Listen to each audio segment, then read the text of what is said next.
Hello everyone, welcome to this channel. I am Renu Sharma और आज हम मैक्रो इकोनॉमिक्स में सेकंड चैप्टर में बहुत ही इंपॉर्टेंट टॉपिक्स कवर करने जा रहे हैं, that are stock and flow and four sectors of the economy. Stock and flow exam point of view से बहुत ही इंपॉर्टेंट है, तो चलिए लेट्स गेट स्टार्टेड। एक जगह है एटीएम मशीन और दूसरी जगह है जब हम पैसे निकाल रहे हैं या फिर विड्रॉ कर रहे हैं। तो जब जो हमारे पास एटीएम है उसमें कोई भी प्रोसेस नहीं हो रहा, तो इसको बोलते हैं स्टॉक कॉन्सेप्ट। बट जहां पर हम पैसे विड्रॉ या फिर डिपॉजिट कर रहे हैं उसमें प्रोसेसिंग हो रही है, so it is flow concept. Next, जब हमारे पास वेल्थ है, जैसे कार है, जायदाद है, तो उसके लिए हम स्टॉक कॉन्सेप्ट को यूज करते हैं। बट हमारी सैलरी आ रही है, इनकम आ रही है, वो हमारा फ्लो कॉन्सेप्ट है। अब हम इकोनॉमी में कैपिटल की बात करते हैं या फिर कैपिटल फॉर्मेशन की, तो इस केस में कैपिटल हमारा स्टॉक हो गया and capital formation is flow concept, क्योंकि कैपिटल फॉर्म हो रहा है। अब हम बात करते हैं दिल्ली से मुंबई का डिस्टेंस। तो हम ये किसी चीज के बारे में बात कर रहे हैं, कोई भी प्रोसेसिंग नहीं है, सिर्फ हमने डिस्टेंस की बात की है, तो it is stock concept.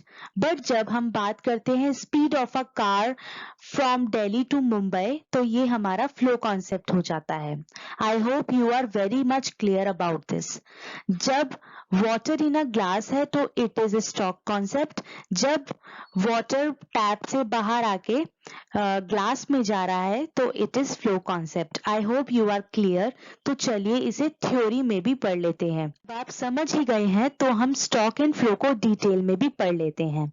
So stock refers to the value of a variable at a point of time. ये हम पर्टिकुलर पॉइंट ऑफ टाइम पे जब बात करते हैं। Flow is referred to the value of a variable during a period of time. Stock is not time dimensional. It is measured at a specific point of time, जो कि हम specific point of time पे बात करते हैं। Now the flow is time dimensional. It is measured. हम इसको per hour, per month and per year भी measure कर सकते हैं।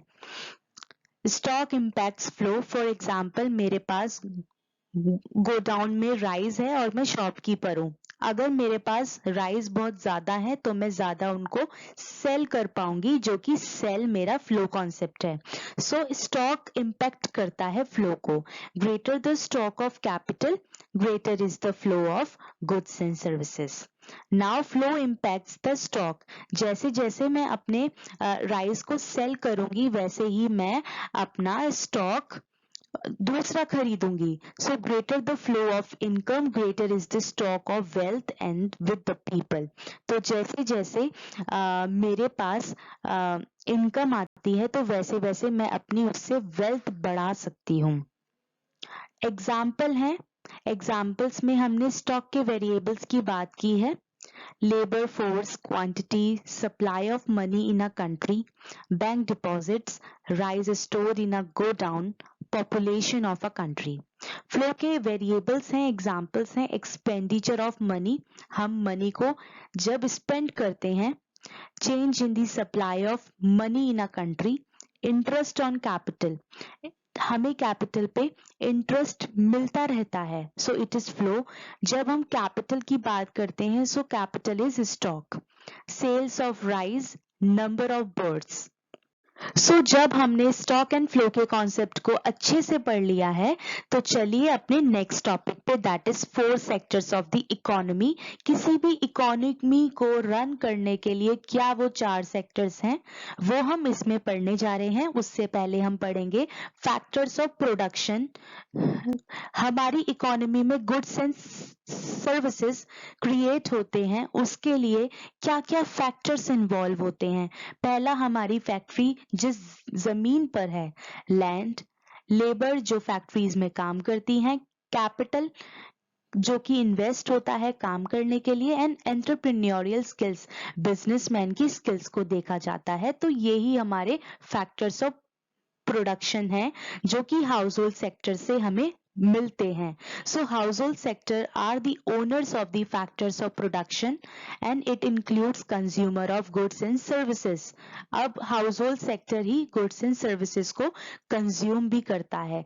Second sector is producer sector जो कि फैक्टर ऑफ प्रोडक्शन को हायर करता है हाउस होल्ड सेक्टर से और इसमें सारी फैक्ट्रीज की बात होती है, include all producing units in the economy.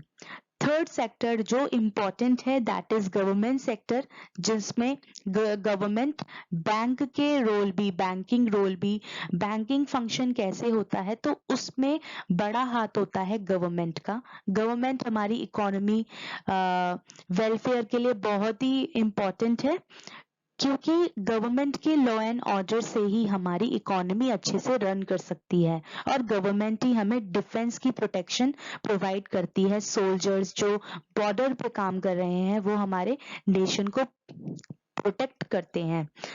Now the fourth and the last sector is the external sector, जिसे हम rest of the world से भी connect करते हैं, जिसमें हम export and import की बात करते हैं और capital flow की बात करते हैं from domestic country to rest of the world.